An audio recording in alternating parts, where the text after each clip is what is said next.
Halo Tribuners, kembali lagi dalam Tribun Jogja Update bersama saya Priska Ruri. Presiden Cina Xi Jinping memperingatkan pejabatnya untuk menyiapkan skenario terburuk. Hal itu diungkapkan Xi Jinping di tengah usaha Partai Komunis Cina atau CCP untuk menghadapi ancaman internal dan eksternal ke negara itu.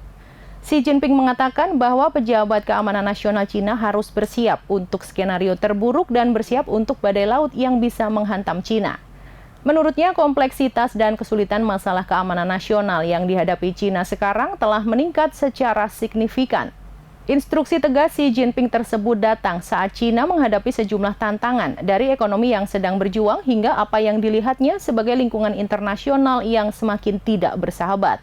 Ia juga menyerukan agar Cina terus mendorong pembangunan pengawasan risiko keamanan nasional dan sistem peringatan dini. Selain itu juga meningkatkan pendidikan keamanan nasional dan meningkatkan manajemen keamanan data dan kecerdasan buatan. Menurut para ahli, sejak berkuasa sekitar 1 dekade lalu, Xi Jinping membuat keamanan nasional sebagai kunci paradigma yang menembus semua aspek pemerintahan Cina. Ia telah memperluas konsep keamanan nasional untuk mencakup segala hal, yang dimulai dari politik, ekonomi, pertahanan, budaya, ekologi, hingga dunia maya. Di bawah gagasan Xi Jinping tentang keamanan nasional yang komprehensif, Cina telah memperkenalkan serangkaian undang-undang untuk melindungi diri dari ancaman yang dirasakan. Hal itu termasuk undang-undang tentang kontraterorisme, kontraspionase, keamanan dunia maya, operasi non-pemerintah asing, intelijen nasional, dan keamanan data.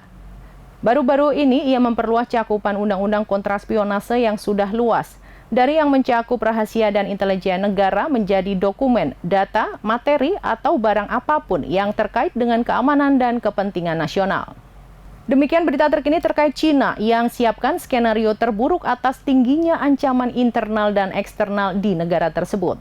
Ikuti terus berita-berita terkini hanya di Tribun Jogja Update. Saya Priska Ruri dan segenap kru yang bertugas pamit undur diri. Terima kasih dan sampai jumpa.